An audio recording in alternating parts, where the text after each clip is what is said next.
Hi, everyone. My name is Barbra Dillon. I am the editor-in-chief of Fanbase Press, an Eisner, Harvey, and GLAAD Award-nominated publishing company and geek media outlet.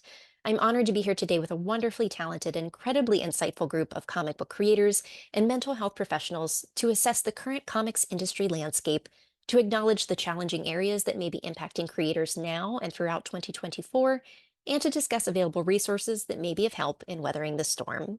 First, I would like to introduce all of our panelists. We have Corinna Bechko, who is a Hugo and Eisner nominated New York Times best-selling author who has worked for numerous publishers including DC, Marvel, Dark Horse, Boom Studios, and Sideshow on titles including The Space Between, Savage Hulk, Angel, Once Upon a Time, Court of the Dead, Green Lantern Earth 1, Invisible Republic, The Expanse, and Avatar: Adapt or Die. She has also written 3 books for young readers under the Smithsonian imprint. By day, she works as a fossil preparator. Corinna, thank you so much for being here. Thank you. I'm looking forward to this. We also have Ray Anthony Height, who is a freelance illustrator and creator who has worked for Marvel, Viz, Lionforge, and Image Comics, and he is the creator of the comic book series Midnight Tiger. His credits also include Fear Itself, Fearsome Foursome, Spider-Girl, and Power Man Shadowlands. Ray, thank you so much for being here. Pleasure to be here. Thank you, Barbara. Of course. We have Justine Mastin, who is a licensed marriage and family therapist who has written about the interaction between psychology and pop culture, including co-authoring the book Starship Therapies, Using Therapeutic Fanfiction to Rewrite Your Life. In addition to her work in private practice, Justine has been a keynote speaker, a TEDx speaker, a voiceover performer, and an adjunct instructor at University of Massachusetts Global in the Marriage and Family Therapy Master's Program. Justine, thank you so much for being here. Thank you. Excited to be here. We have Charlie Stickney, who is a writer and producer who has worked across entertainment fields, including animation, film, television, and comics. He has written scripts for Sony Pictures, Universal Studios, Revolution Studios, Scholastic Productions, Abu Media, YRF Entertainment, and Art and Science Productions. Charlie's comic book credits include White Ash, The Game, The Adept, and Clarion. Charlie, thank you for being here. Always wonderful to be a part of everything that you do, Barbara. Thank you, Charlie. And last but certainly not least, we have Justin Peniston, who is a creative partner in the animation collective Massive Chaos, co-creator of the hard-boiled fantasy comic Hunter Black, and a writer who has worked on such projects as Mega Man Fully Charged, Ben 10, and the Netflix animated series Sonic Prime. Justin is also a member of the Popsicle podcast group. Justin, thank you for being here. Just trying not to be a fossil for Corinna to prepare. So, yes. Well, let's go ahead and dive into the conversation. I'd like to start by asking the really big question. Why comics? For each of you, when did you first become interested in the world of comics, both as a fan and as a creator? Corinna, why don't we start with you? Sure. Yeah, I guess I really got interested in comics as an art form, probably in high school, reading, Love and Rockets, of course, and things like that, some indie comics. Friend got me into them. So I think of comics a lot intertwined with music, sort of, because that's also when I discovered a lot of music. So for me, those things have always gone hand in hand in a way of exploring the world and seeing things I wouldn't normally see. I started as a creator. Oh gosh, well over a decade now. My first book was called Heathen Town. It was a black and white horror book with Gabriel Hardman, and that came out from Image Shadowline. So after that, I was able to get some other jobs. But yeah, I kind of dove in not knowing what I was doing and got lucky. Ray, what about you? Well, for me, comics was always an outlet. I had a cousin that was also an artist, and he introduced me to comics. I would watch the like, I don't know, reprogramming of the '60s Spider-Man show, which everyone knows the theme song to, and I loved that. I loved those like motion comics. They were really really cool, and so I came to Spider-Man as like an animation, not the comic first. So for me, my cousin gave me a stack of comics. I was like, oh my God, this is where everything comes from. This is what I want to do. And I've been kind of hooked ever since. It's a form of escapism, storytelling, it's kind of everything. And a lot of my closest friends over the years have come from comics, just being in the community. Justin, what about you? Um, I I cannot part the veils of antiquity far enough back to know exactly how I got into comics.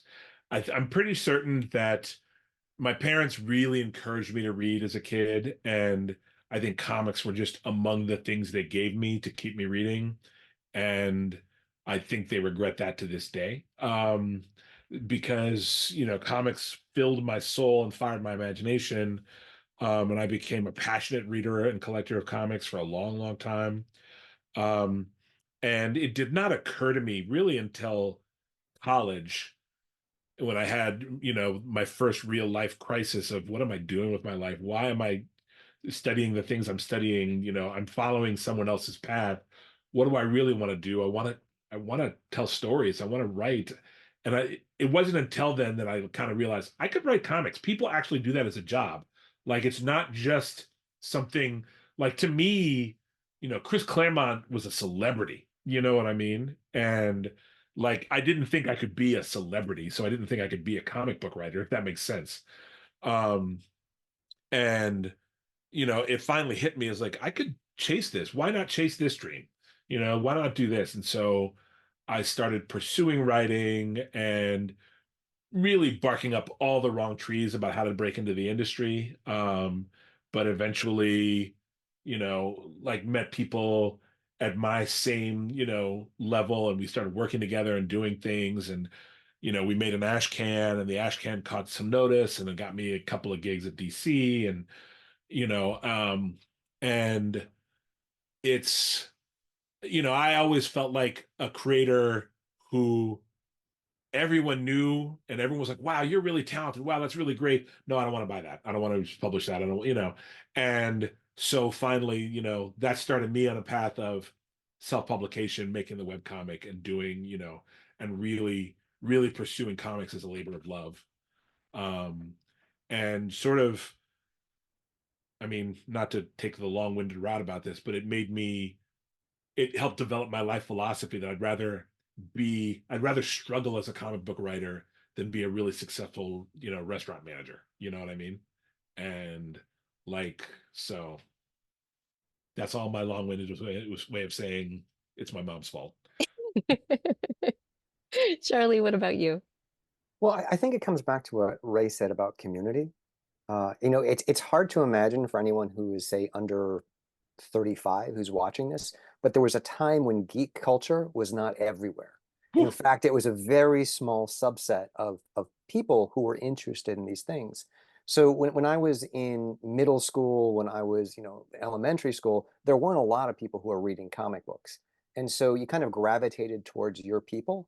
And maybe if you didn't have people, now you did.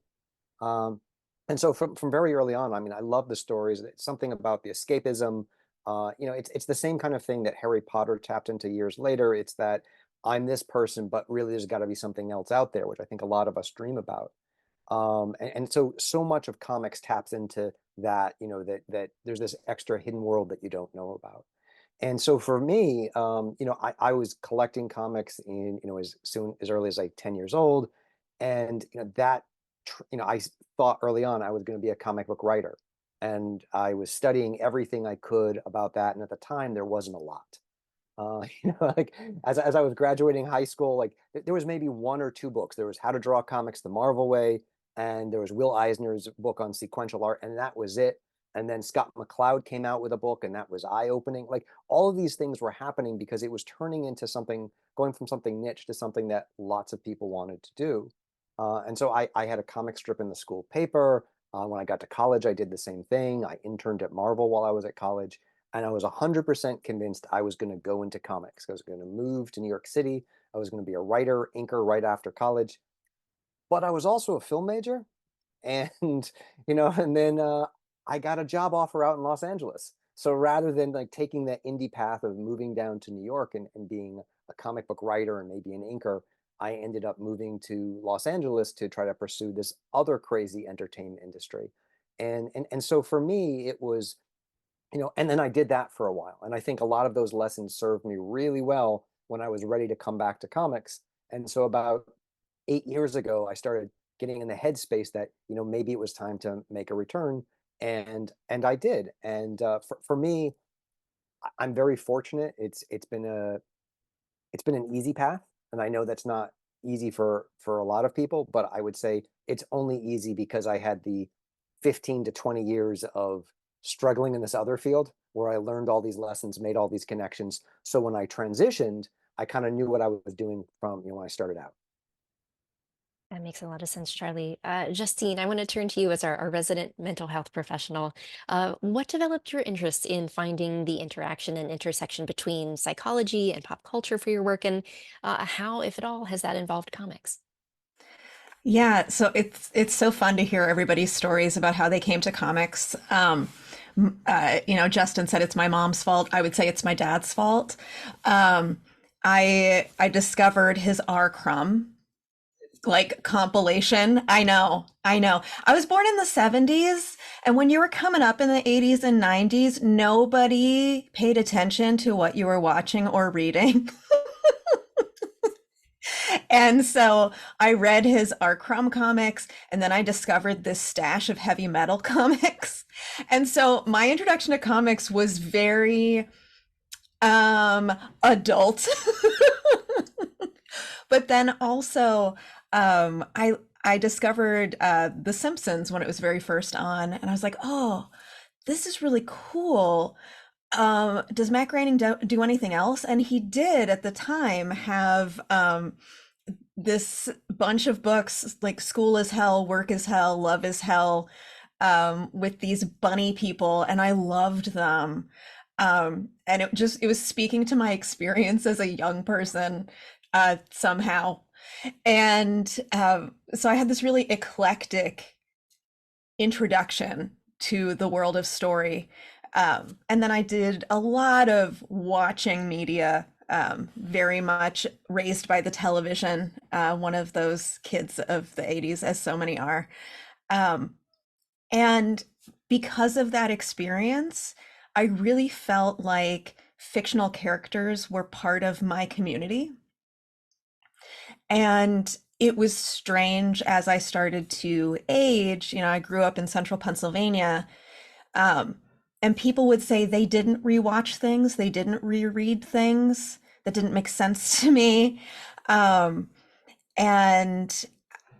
as I started like getting into my career, I kept getting the feedback that I was being inauthentic. Like, you're pretending to be a therapist. I was like, well, but this is how you be a therapist, right? You are professional, and you're this grown-up person who puts away all childish things. And they're like, that's not you. Because I'd be having a conversation with my classmates to be like, yeah, well, let's chat, let's have this great conversation, let's talk about what we watched last night. And then we go into role plays, and I'd say, and what brings you in today? And what I realized was I was ignoring this entire section of my personality and what has formed me as a human being, which is my love of story. And so I started incorporating that into my work. And once I did that, I met other like-minded people, and realized that there are other people who love story and find real meaning in it and community in it. And I wanted to know how we got, and how we do that is through the characters that we love, and discovering how they got. So I feel really, really fortunate to have found other folks in my field who feel similarly, so that we can nerd out about why Bruce Wayne is Batman.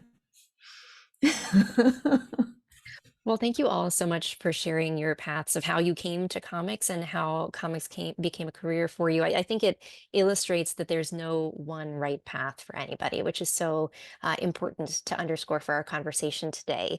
I want to dive into the topic for today, which is the state of the industry. Where are we right now in light of the shuttering of comic book retail stores and publishing companies, the increase in the use of crowdfunding campaigns Kickstarter, last year's WGA and SAG-AFTRA strikes, and the potential for an IATSE strike this year, not even to mention the burgeoning of AI and what that means for the industry. There's been a lot of conversation among comic book professionals about the state of comics right now. And so I pose to all of you, is the comics industry in trouble, or like many other entertainment fields, is it at a critical point of change? Charlie, I want to start with you this time. Well, I think you have to sort of define what you mean by the comic book industry, because I think with a lot of industries, there's so many different parts and aspects of it. And if you just focus on the direct market and creators who are going through the path of trying to be hired as writers to write unlicensed IP and make their living that way, and make the revenue off of stuff that's being put out in comic book shops, then I think the industry is in trouble, because that model for distribution is going through some things, and there's a whole range of things that led up to that. But in a nutshell, it comes down to overexpansion of what too much product on the shelves, which was being pushed by, at least in my opinion, by a desire for more IP, and so less focus on the books and more focus on what we could turn the books into. And so that short-term thinking has created a long-term problem. That said, if you're a creator looking to come into the industry now, or you're a younger creator, it's never been easier in the history of time to make a comic. Like the resources that are available to you now, it's unprecedented. It's like in terms of where you can get funding from a place like Kickstarter, where you could find an audience, the way you can find artists from all around the world because of the internet, the way resources there that can teach you online how to do all of these things, and that there are digital printers that make this all affordable. Like so it's a really strange dichotomy where the established industry is going through some things, but it's also the easiest time to ever make a comic. So I think what that comes down to is you have to figure out what you want to be as a creator, what you're trying to achieve, and understanding the pitfalls and the path to get to each of those different things. Offer that. That's great, Charlie. Thank you for those insights. To offer that as a jumping on point. Ray, Corinna, Justin, anything that you'd like to add or comment on that Charlie already approached? I'd like to say comics, they've been dying for 80 years. There's always that conversation where the industry is talking about, well, comics are dying. Sometimes it's a luminary, sometimes it's just the fans, whomever. It will come up. Everything, it's kind of like bell bottom pants. Like there's a season and we'll come back, you know. But it's always what we do when this happens. And then we get another, shot of B12, and then we're back and there's a boom. But it's what we do. You know, Charlie's actually been kind of my mentor in the independent space. Actually, before I started working for Marvel and DC, I was an independent publisher at 19 years old. And I wrote my own stories. I did the whole thing. So I know what that's like. And there was a market for it. And I think during that time in the 80s, creation like Cerebus and the Teenage Mutant Ninja Turtles and all those things were huge. The Crow. There was a platform for anyone to create. You didn't have to do it at the mainstream, the Marvel, DC, or whomever. And people did well. If you were consistent and you were yourself, and that is really what's happening now. I think it is a reflection of what's going on in our world. Everyone is crying out to be themselves. They are, really fighting for their independence. We're fighting for our independence as individuals, as people, the whole thing. And comics has always reflected that. So with Marvel and DC being the establishment, and they're doing it in an old way, in the old model, and not necessarily, let's say, bringing things current to the time, because comics are oversaturated at this point, but the independent creators aren't the ones oversaturating it. It is, the IP. I mean, we're going to have a movie. There's a comic book film. 3 or 4 a year, TV shows, and all these different things, and they're not all good. As much as I love to see them, even the ones I know that aren't going to be great. I'm just glad they exist, because we all come from a time when they didn't exist, and we all wanted to see them happen. And now that they are here, everything else has a season. So there was a time where there was a bunch of slasher films. I'm sure we all remember during that time.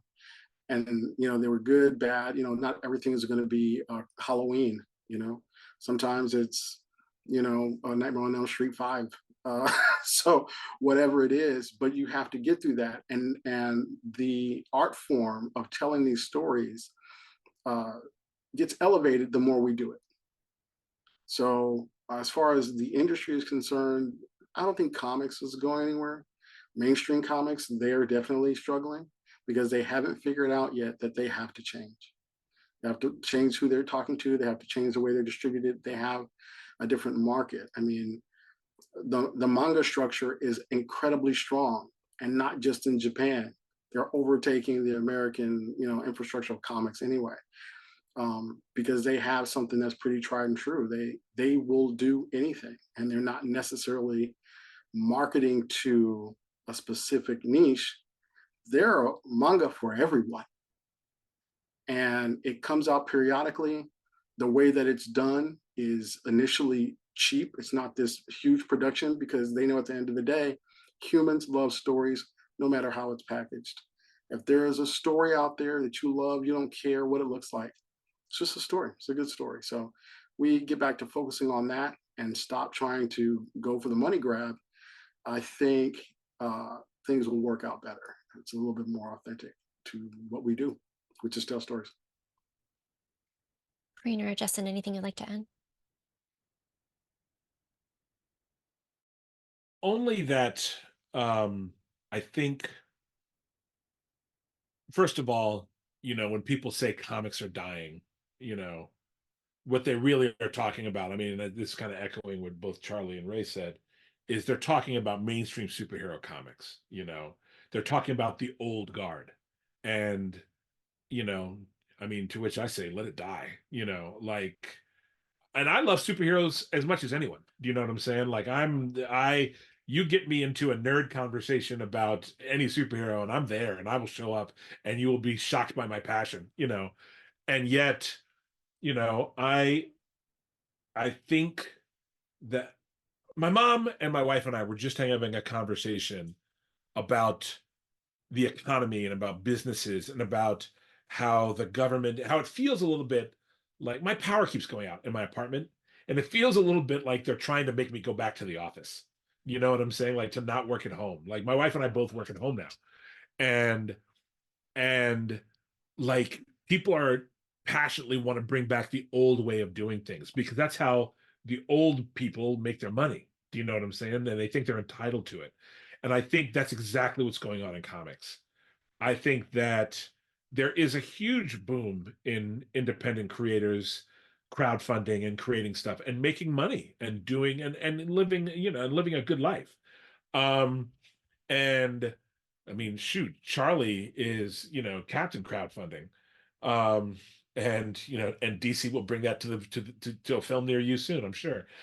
Um, but I think that it's like all businesses, like everything in every economy that claims to have a free market, if we, yeah, the old way, kids aren't interested. And comics were traditionally a kid's medium, even though they don't need to be, certainly not in Japan.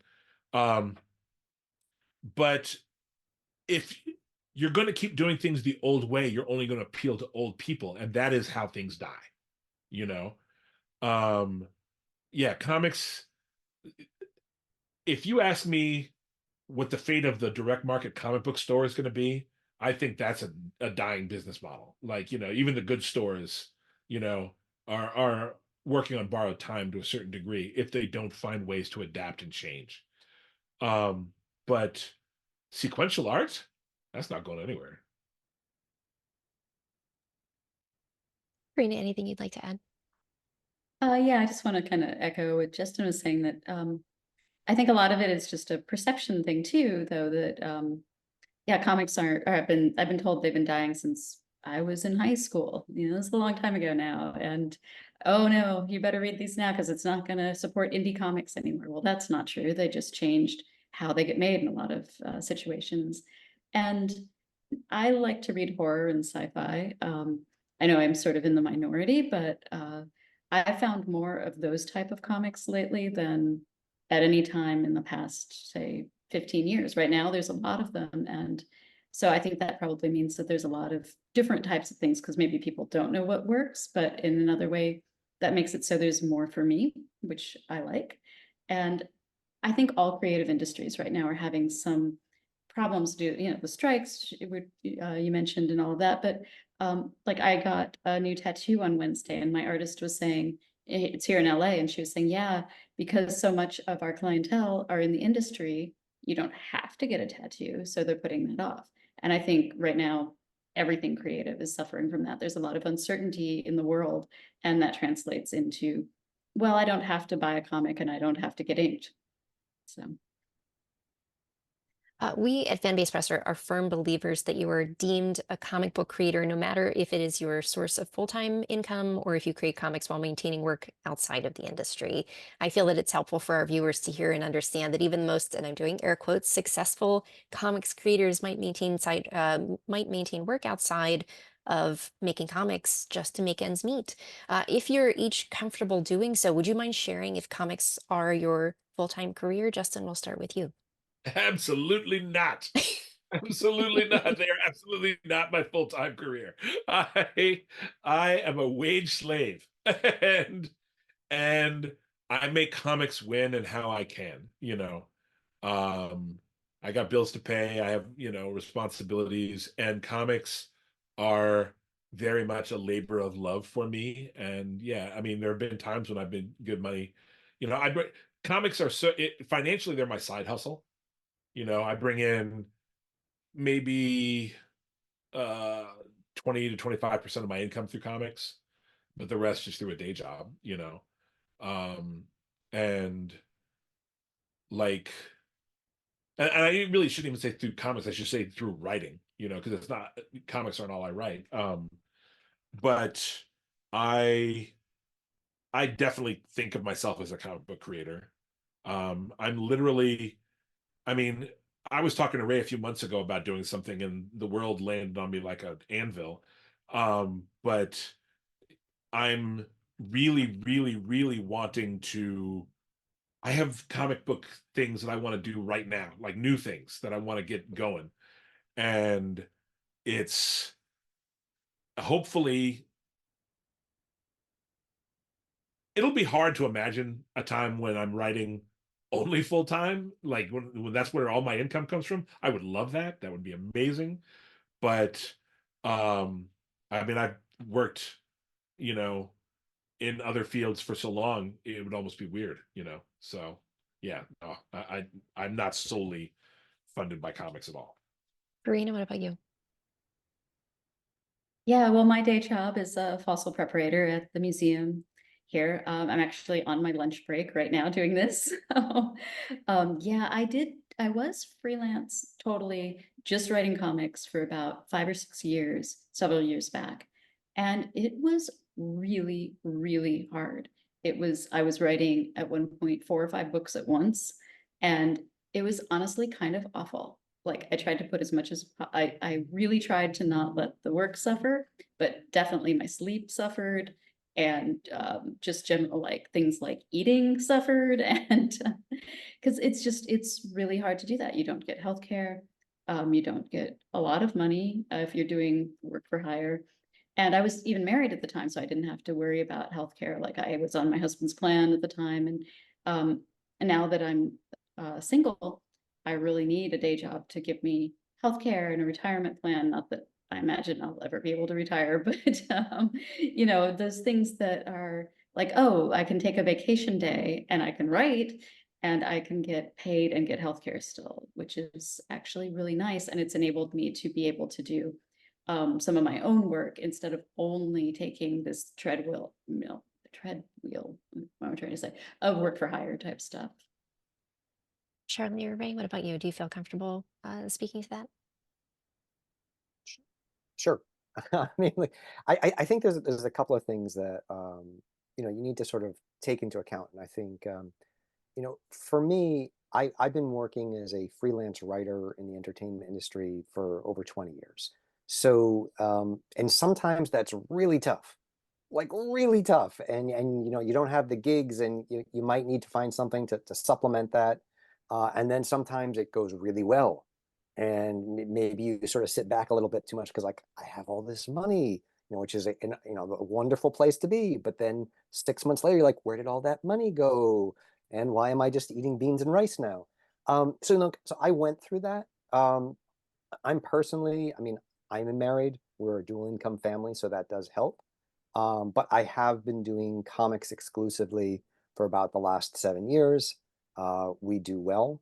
You know, my crowdfunding campaigns do really well, but I also have the luxury of we had some savings in the bank. My wife makes some money that I can roll a lot of that back into comics, which helps long term. And this is I think something that's kind of important when you're talking about finances and comics.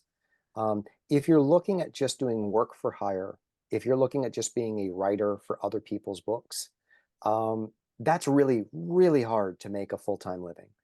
It's a little bit easier if you're an artist because the page rates are higher, but then that's your life. You do nothing else. And I'm sure Ray can tell you about that. You know, they Just own wait till you. I just wait till I start talking. Yeah, like it's but like as like if you look at someone like Jim Zub, who has been a writer at Marvel, he does Conan right now, he's done the Avengers. He's never given up his teaching job that he does full time, even though he's, you know, I think he might even been on an exclusive contract at Marvel. He's got that contract and he's got his teaching job because, you know, there is no security, there is no long-term security. And where that long-term security might come from is when you own your own work, when you're setting up your own publishing studio, and that's a lot more work. But over time, that can be a lot more lucrative, and it can provide you with, you know, the kind of security that you might want because you create this IP, you have a warehouse filled with books that you can sell off as inventory. Like there's all kinds of things that you can do, and you have more flexibility. But I do think like creators have a strange idea of what success means in comics, and what it takes to let them to be professional and who gets to be professional, who doesn't. Connor Hughes, who's my partner on White Ash and co-creator of Glaring, amazing artist. But when I discovered, you know, like once I discovered him, but when we found each other and he hadn't done a lot, he was an amazing artist, but he didn't think he had the right to go to comic book conventions. He thought that you had to be published at Marvel or DC before you could set up a booth at Artist Alley at a comic book convention. And I'm like, Connor, you're a better artist than half of the people in Artist Alley at San Diego Comic-Con. You belong. So you know, and I think there's a lot of that, people trying to figure out where they belong, you know, what path they're going to do. But then you need to talk to a lot of people who are following that path to make sure that the financials of that path make sense to you.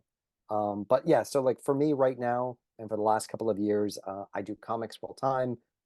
We bring in a decent amount of money, and you know, but there was a whole long career before that where I struggled a lot and had periods that were completely dry and needed to find other, you know, things to do to bring in money, that prepared me for this. And so I could sort of approach it in the headspace of here's my business plan for 5 years. This is where I want to be. I want this to be self-sustaining. How do I get there? Well, so to speak to, let's say, the writer part of it, the story is Robert Kirkman actually went broke twice, just, you know, to get things going. I mean, now he's a millionaire, his name's everywhere, it's great, but and everybody likes that story, but they don't know how long and how hard it is and the things you have to go through just to get to that. And often when you do reach this level, the rest is omitted. They only concentrate on the good part. So that's what people are afraid of. And I think what happens is when they're in it and they see the Kirkman of 2024 and not the one in 1998, they're thinking, oh, this is so hard. Oh, this is, you know, I don't know how this person did it. Well, they got up every day, they dusted off themselves, and they kept going because it is going to get hard. And then you're going to have times that are here and times that are so below you can't even be seen. So I think that speaks to that. Now about the art part of it, I'll tell you. So for me, to answer the initial question, Barbara, I also come from a two-income home, and so my wife and I are you know, taking care of things here. So when times are lean in comics, you know, my wife takes the brunt of that. Um, And, sometimes you just can't contribute or whatever until things come up. But for artists, Charlie, I would say it can be easy and it can be extremely difficult, because one thing as artists, you get convinced, especially in the early days, you have to pick a lane. Are you a writer? Are you an artist? And in the artist realm, are you an inker? Are you a colorist? Are you a letterer? Or are you a penciler? I chose penciling because even though, and this is, I want everybody that's out there listening, if you are creating your own comics and you're penciling, inking, lettering, the whole thing, writing, you're a storyteller. You're not just an artist. I was convinced that I was just an artist at one point in order to get these other jobs, in order to be the penciler, just the penciler, in order to be, the line art artist, penciler, inker, right? If you come into those companies as the one discipline, then that's pretty much where they keep you until you get an opportunity, and which are very rare.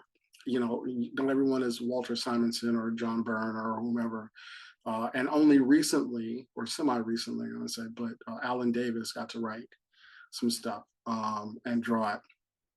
But people like Mike Mignola, smarter than a lot of people, started doing it. Frank Miller, same thing. And these are people who were probably already doing comics beforehand. I mean, even the Image founders, apparently they were already doing their own comics before they got their big jobs.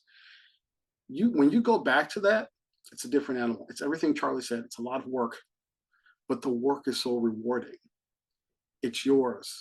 And there's no one out there, because there's an IP that you loved, that will take your love of that IP, use your skills to further their own, and leave you out to dry when you are sick and can't pay your bills and all these other things. So it's a machine. It's not the people who work for those companies. It's the idea of the company itself. Their job is to maintain their IP.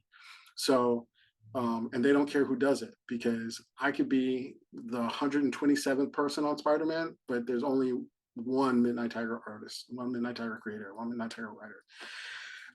That's not really, there's more than one, but for the most part, it's mine, it's mine. And there's something about it, and reconnecting with the storyteller that I am, because that's how I see myself. I don't see myself as an artist. And there's nothing wrong with that. There are people who are brilliant illustrators, but they don't necessarily want to create stories. They want to, hook up with brilliant people like Charlie and Justin. And they're like, okay, let's do something together. Do you have something that's cool? I like what you're doing, and I want to be a part of that. Because I'm not interested in writing it, but I will help you get together and we can make something awesome. So that's how I've seen the industry, for at least the artist side of it. And just if Connor's out there, I've met Connor, I've seen Connor's work. Connor is brilliant, and he is better than half the people there. But sometimes the light misses people, it gets shined on someone else. But what I love about Connor is what I know about him is that he didn't compare himself to someone else. That's just bad. Never do that. You are who you are, and you get what you get based on that effort. And if people like Charlie, who see you and give you the opportunity, then you can run with it. But to compare yourself to somebody else, what they have or what they don't have, it's the wrong way to think. You have to be your own person. And that's where the freedom is. That's where the power is. So in that creation, I think people, that's what they should go and do. If you have a story, write it, get with a partner who not only understands the story, but understands you and the way you work. That is one of the best things about this industry, because there's some lifelong unions made with that in mind. I'm going off on a tangent, but I just really wanted to express that. I mean, all of us have stories we want to tell. That's why we're here in comics. That's why we're, having this beautiful meet and greet we're doing right now. That's why I've known, Barbra forever. So, this is a community that really, at its best, uplifts each other and wants to really, I don't know, we learn from each other when we read each other's stories. So just write your own stuff. Let the companies figure it out, and don't let them use you until you can't do your thing. Right. I think you brought up so many wonderful points, some that transition really well to the next point that I'd like to discuss with Justine, and that is the idea of the psychological approach to all of this, to creating, to combating the industry and maneuvering through it, and the term imposter syndrome. And we've been hearing it quite a bit more, especially as it relates to those who may not be working on comics full time. Justine, how would you define imposter syndrome, and why do you feel that it has become so prevalent with creative individuals? Yeah, so imposter syndrome is feeling like we don't measure up to some image that we have of what we should be. And I feel like Charlie's anecdote of the artist who didn't want to be in Artist Alley because I'm not published. I mean, that's a perfect example of imposter syndrome. Well, I'm not good enough. What is enough? Guess what? There's never enough. Because if you feel like you aren't enough, there is no enough to be enough. And I love the conversation you were all having, because Ray, you spoke to this. Like, what does success mean? We get to define that. We get to define what success is for ourselves. And something that I invite folks I work with to do is to ask themselves, where did they learn what success means? Who taught them that?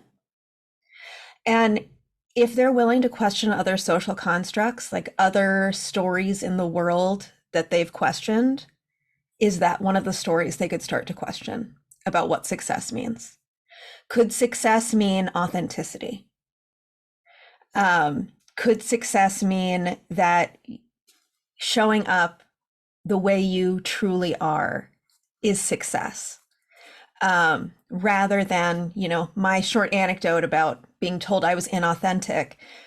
I was trying to succeed as a therapist, and what I thought success was conformity, because I had never seen a therapist who was like me. And so sometimes blazing our own trails is really hard and uncomfortable, and also so necessary, because if there weren't creators like there are in this room, there wouldn't be creators at home going, oh, wow. So maybe there could be a creator who looks like me, sounds like me, thinks like me. Or, wow, these humans seem very different than most creators I've met. I am very different than most creators I've met. Maybe I can create.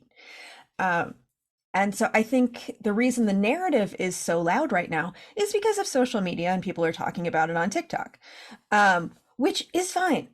Hey, TikTok opens up conversations. And also, I feel like what we're not talking about on TikTok is what to do about it. Right? Everybody's like, oh, I have imposter syndrome. And other people are like, yeah, that's hard. Like, okay, I'm glad you're not trying to be therapists, but also, can we offer each other some support? Because I truly believe that the way we combat this is to show up and have conversations just like this and talk about, yeah, some really famous people struggled and still struggle.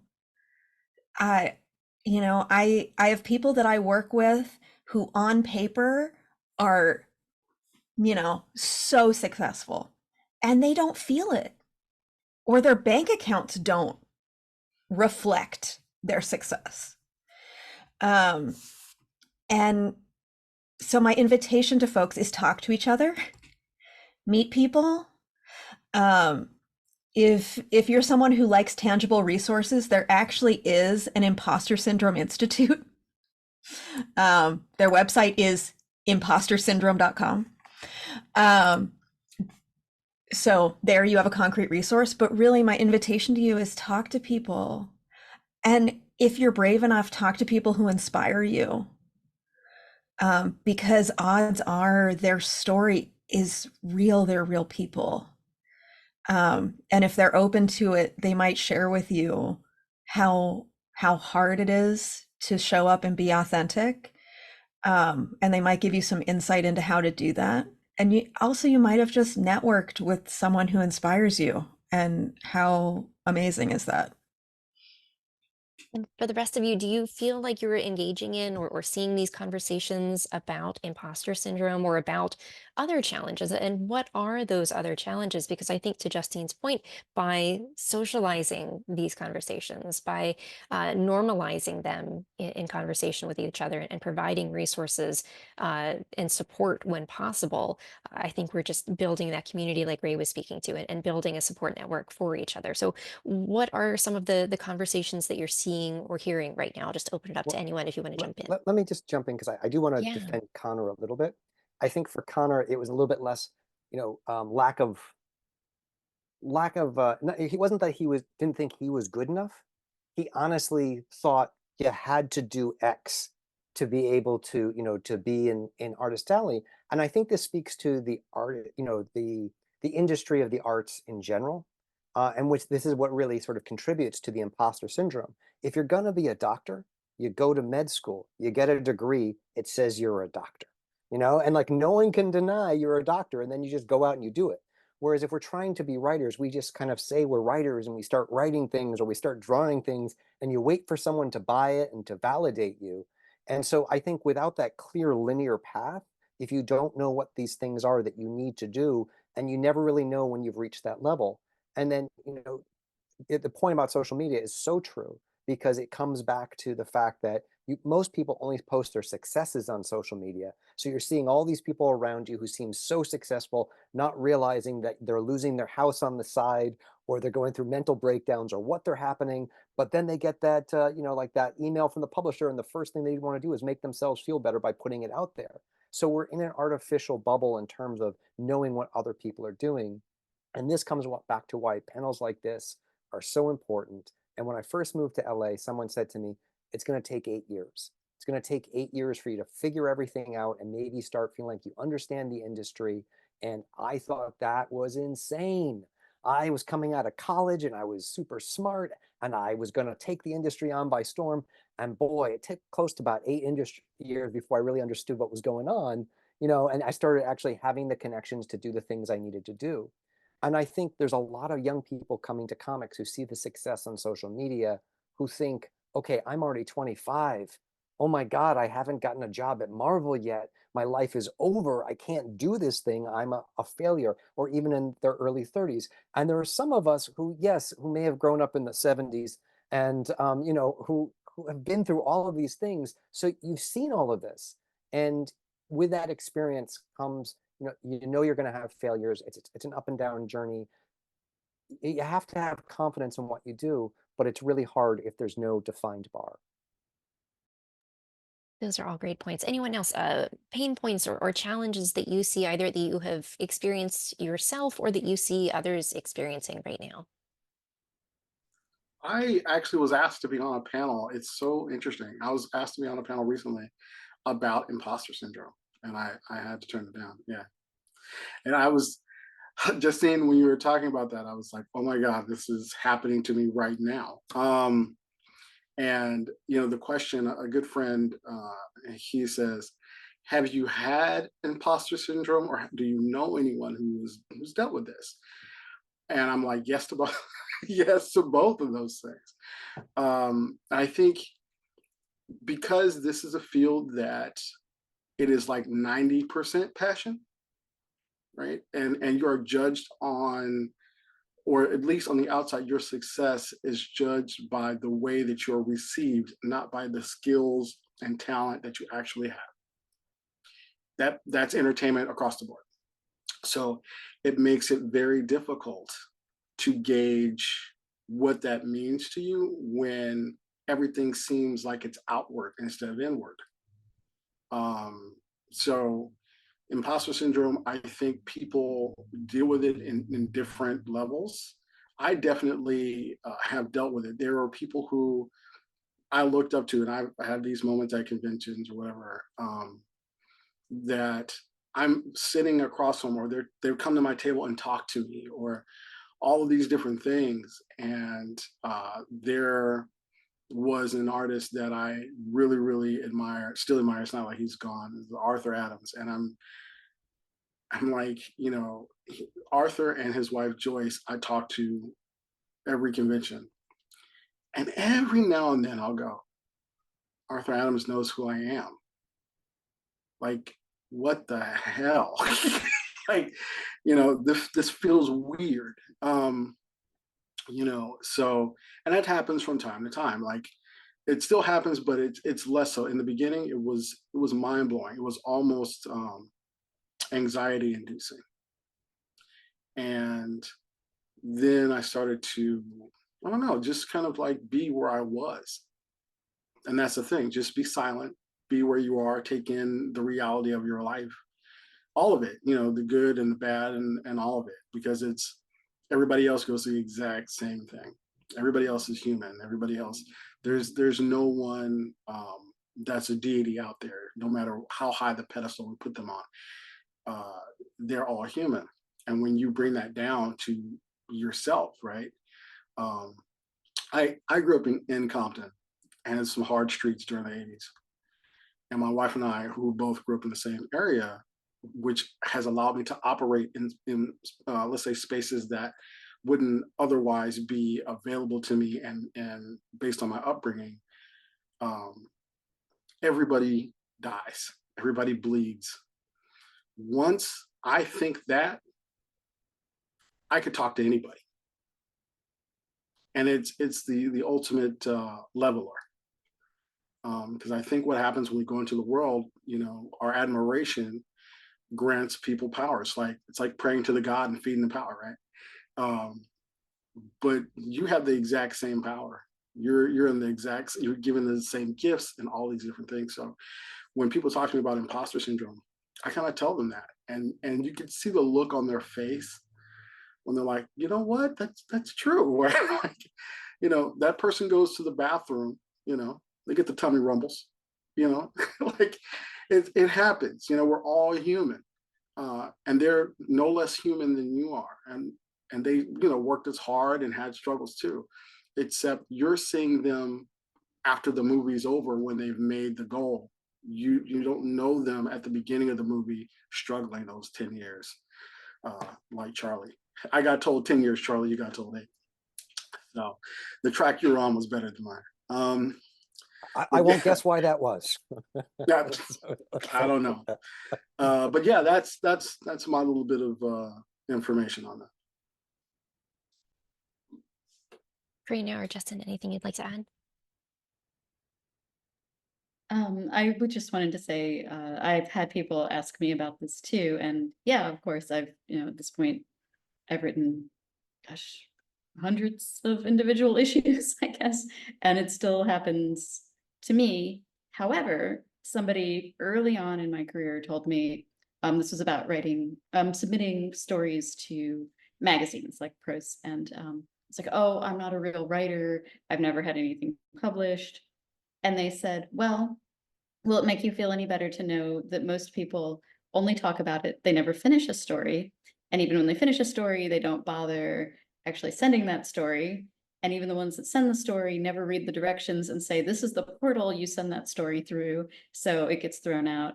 Or they write it in Comic Sans or whatever, or they do something weird and they don't actually follow, like there's no periods or whatever. And so the amount of people, it shrinks, the people that actually follow a task through. So just the fact that you have finished something and proofread it and sent it off, or even if you don't send it off, you just send it to your friend to read and it's actually legible and relatively free of grammatical errors. That's a big thing. And I think people sometimes, if they finish something, they're like, that didn't matter. The next thing, it matters. But yeah, finishing the thing, it totally matters. Just finish it and then you've done the thing. And Justin? I wanted to kind of second that. Oh, please. That's what I tell people, the same thing, Corinna. I'm like, if you finished it and it's legible, and I said, if one person liked it, you're there, and actually one person already likes it. It's you. Right? So yeah, anyway. It's okay to like your own stuff. That's good. You should be your own, you should be your advocate. I think so. I'm going to sound like a contrarian, even though I agree with everything that's been said so far. about, people approaching me to talk about, when they've discussed their own imposter syndrome. But as someone who suffers from it sometimes, I'm here to tell you that nothing that anyone just said means a goddamn thing when the voice in your head is speaking the loudest. Do you know what I'm saying? Like, it's this imposter syndrome is not a rational thing, and it's not something you can rationally explain away. Imposter syndrome, feeling not good enough, is it's a tough beast to deal with. Like, speaking for myself, and when it comes to being creative, I never feel good enough. Do you know what I'm saying? Like, I always feel like I've got more work to do, more things to learn, that that the guy next to me is doing it better. Um, the thing that keeps me going, there are two things. There are two things that keep me going. One is I would feel worse if I stopped. And the other is that I know that I'm two beings. I am the rational Justin who knows, hey, they wouldn't have put your work on television if you weren't good enough. Do you know what I'm saying? And I can tell myself that that's true. And so I'm going to act like I believe it.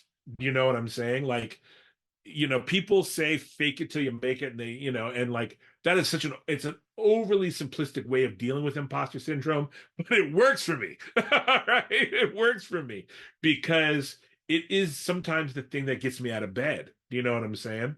Like, because I it is a real struggle, and I was just talking to Barbara about this, about work in general, not just writing. I want to be good at what I do, and I want to be the best at what I do, and I want to feel like, God damn, I'm killing it, and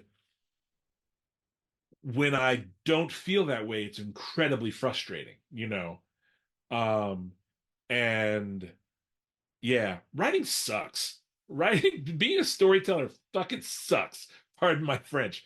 And is it is absolutely painful. I mean, I can honestly, legitimately say that I learned how to talk to women because I learned how to handle rejection from being a goddamn writer. All right, all right.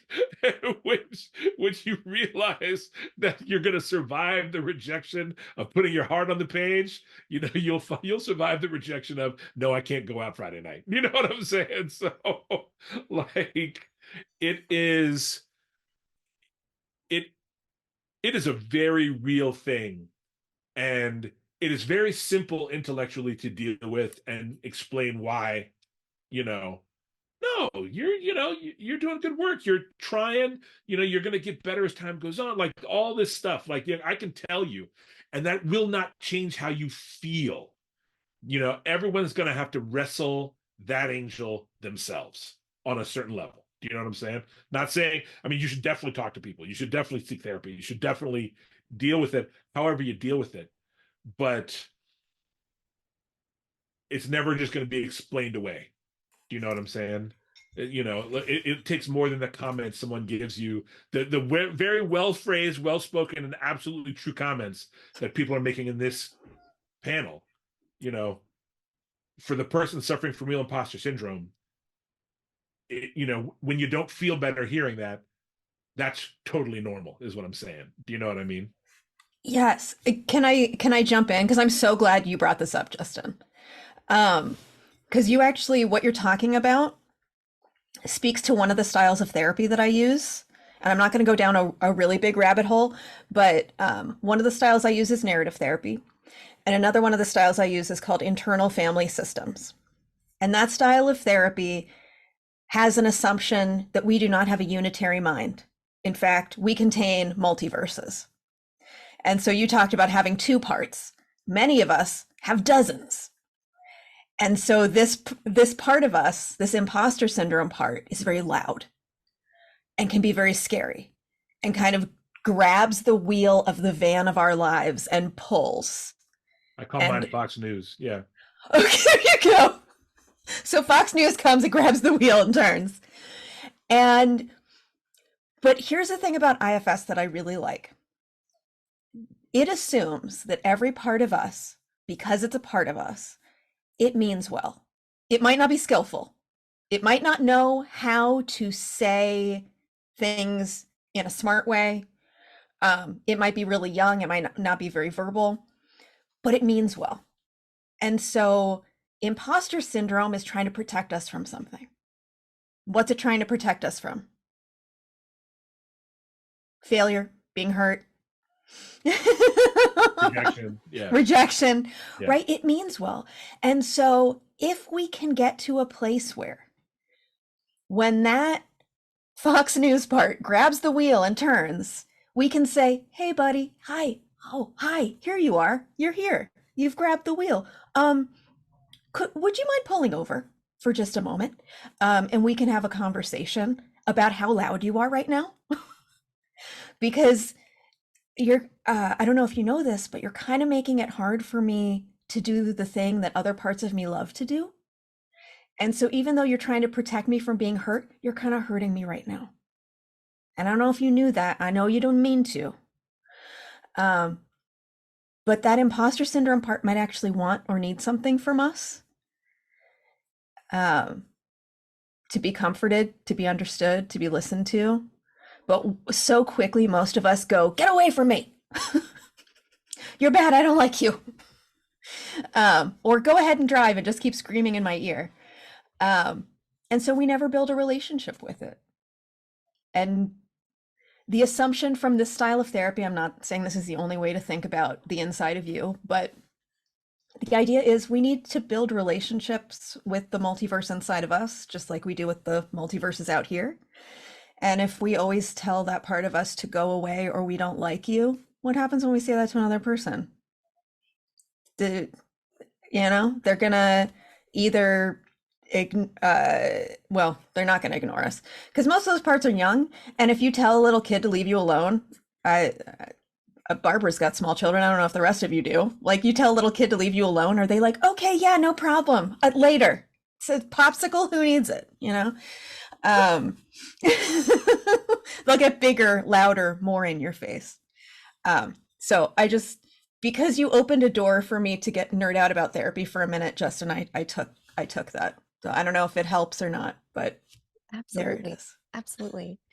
Justine, I'm gonna please. just jump in there and Yeah. thank Justine because I suffer from anxiety, and when I was going to therapy, Mhm. that is exactly the therapy that I got, and it Okay. helped. That Oh, is good. it because and my wife and I have a name, even though I've had the name for the more confident person in here. Yeah. Conrad's very he's very confident, and he Conrad? sets me right. Conrad. So I feel like you're telling me that there's a portion of you right now wearing a sweater vest that I can't see. So I think, there definitely is. Conrad's super confident. Conrad has a little bit of an English accent, like, kind.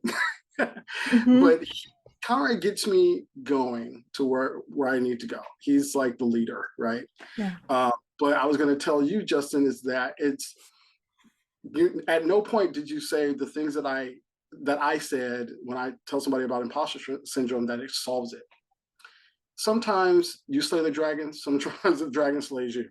Word. And that's what it is. But you need coping mechanisms. You need to say, hey, we're buddies, and we're all trying to go to the same place. Let's try to work together, pal. That's the thing. It doesn't always work. Sometimes dragon's feeling good that day. He's full up on villagers. Who knows? But it works out. And some guys like, nope, you're the snack, buddy. So yeah, for me, dealing with anxiety on a semi-regular basis, that is how I deal with it. It's tools, and sometimes you're better, and sometimes you're just too tired to fight. But got to cut yourself some slack. So that's really it. But anyway, I just wanted to thank you for that because that helped me tremendously And it reminded me of all the tools that I don't use as often as I should anymore. So, but yeah, it's awesome. Anyway, thank you. Well, thank you for sharing that, Ray. And I feel like we could have this conversation because it is such a fantastic conversation. And thank you all for sharing your lived experiences as well. But as we bring this conversation to a close for today, I do want to end on a positive note. And you've already done such a beautiful job, all of you, of sharing self-help resources. And Justine, I'm so glad that you're here to talk about professional resources as well. But what are some of the resources, whether it be, therapy, whether it be community, that you rely on to maintain your well-being during these challenging times? And Karina, why don't we start with you? Well, I think therapy is always a good idea for pretty much anybody. It's very helpful. But a thing that I've relied on a lot lately is my writing group. I have a very close circle of a couple of other women, and we all write wildly different things. One writes for television, one writes fact-based kids books mostly and novels, and I write comics and horror prose. And we read each other's stuff. It's not the kind of thing we would normally pick off a shelf. And basically our whole job is we do, we criticize each other in that, tell each other what we think would make things work better or what doesn't work in a story. But what we mainly do is tell each other, yeah, you don't listen to that voice telling you don't do things. You're doing great and this is wonderful. And you're telling this story in a way I never would have thought to tell it. And your perspective is unique and the world needs you. And we just do that on a regular basis and it's really helpful. Charlie, what about you? Any resources you go to?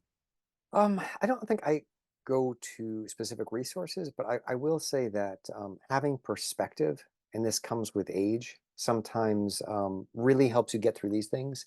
Because when you get to the place where you realize that your entire sense of self-worth is not tied up in what you do, that there are other equally important parts of your life. And I think for me, that goes back to having a family and having two kids. My kids are older and they still, want that popsicle. So once you go through that, and if you have any adversity with your family or, you know, and I'm not wishing external hardship on people, but I think that gives you perspective as to what's important in life. And when you survive those things, and again, this is just through time that we all go through things in life, it makes you say, you know what, this other thing is an outlet for me. This should be fun. But don't tie up everything that you do in how many people bought this book or how many likes you got clicked, because you have all these other parts of your life that are maybe even more important. I don't, I know that's crazy to say that these other things may be important than your work, but they are. So like for me, I try to take the perspective from that, and it takes the pressure off of the work, because that's not where I'm looking for validity. I mean, I know I'm good at that. I got to work on being a dad. I got to work on being a good husband. These are the areas that I want to make sure that I'm putting my all into. Justin? First, I do want to echo Karina and what she said. Having a writers group, having uh, that gets together occasionally, it helps with the nuts and bolts of the writing, of course. Like having someone who will give you honest, helpful, constructive criticism. Tell you what you're doing well and what you're not. So it's got to be a of supportive people, but also people who I mean, I have the writers group that I'm in, like someone usually ends up in tears for a little while, not because they've got things to get off their chest, and things to share. And it's a place where you can do that, um, and that is, I mean, people you can talk to, and they don't have to have all the answers. Sometimes they just need to be like, I feel you, dog. You know what I'm like if there's one thing to have in your pocket is someone who says, I feel you, dog, and means it. Like that is so incredibly helpful. um and then also, I think, for myself, and like I said, I do deal with imposter syndrome to a degree, and I do deal, and I learned this actually from grief and loss, and which is you've got to give yourself the space and the grace to feel what you feel, you know? Like if you're feeling not good enough, you don't have to struggle to feel better. Feel bad for a little while. That's okay. Do you know what I'm saying? Like fighting it might just make it worse. Like spend a couple hours, listen to The Cure or whatever passes for The Cure for young people. Do you know what I'm saying? Like like listen to something that, like you get down in your feelings, feel them, and then get back to it. Do you know what I'm saying? Like, and if you're not able to come out of that, that's when you know, okay, maybe I do need to talk to somebody else. Maybe I need to consider therapy. But giving yourself the space to feel bad when it feels bad, I think it's really important. Like, we live in a society that kind of tells us that if we're not feeling good, we're doing it wrong. And that's an insidious untruth. Like, no one feels good all the time. Let yourself feel bad and don't feel bad about that. You know what I'm saying? Like, I think that's something that learning that has helped me tremendously. Ray, what about you? Yeah, I was totally like vibing off of everybody else's. So for me, my resource is my wife. Like she's awesome. Um, and but it's also like Charlie said, like at the end of the day, and this is when I think the worm turned for me with mainstream comics, is I lived two lives. One where my job was everything, and I was absentee as a husband and a father. I have two kids, boy and a girl, great kids. And every time they would do something, I would be working. And at the time, I was working both at Marvel and at Hasbro, and and it was great monetarily, but it was killing my health. It helped me on the fast track to getting diabetes, the whole thing. And then I decided that I was going to focus on the things that actually really meant something to me, and it was my family. And that's when I, started not to give a crap about the rest, and that changed my life. It changed my focus. It changed my priorities. It changed everything for me, and it allowed me to see things clearer, to see people and opportunities uh, much clearer. Um, one of the things that I found, that's what I talk about the community. I know all different types of people from all different types of walks of life. And the one thing that everybody's looking for is a skill that a lot of us don't have, and that's listening. So when Justin was talking about, sometimes there's tears shed, that's because somebody saw you. That's because somebody heard you. And you finally got that out. And I'm sure after that's over with, the smiles come back because that's pent up and it hurts. Anything pent up hurts. So, my wife allows that, my kids allow that. I'm very honest with my family uh, and a handful of friends. Um, so yeah, I mean, that's another reason why, Charlie and I have had that conversation before about what's really important. So those are the people I surround myself with, not the workaholics. I'm not saying that I'm not a workaholic. I enjoy my work. We all do.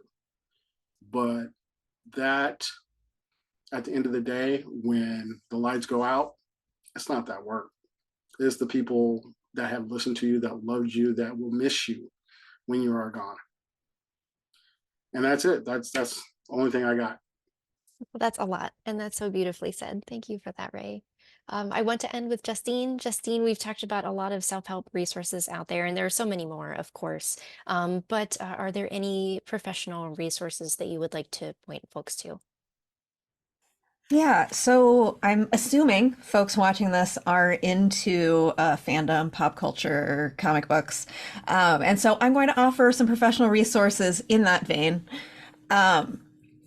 My dear friend, Dr. Janina Scarlett, has written a number of books, very helpful. She's the creator of Superhero Therapy.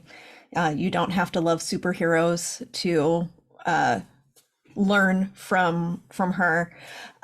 My other dear friend, Dr. Pat O'Connor, has a website called Comicspedia, where you can literally look up a problem that you're having. It doesn't have every single problem. You can look up a problem that you're having and you will get suggestions for comic book issues that you could read that deal with those concerns.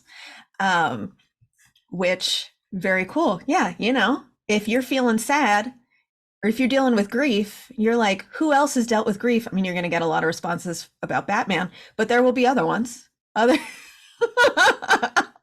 other folks' grief.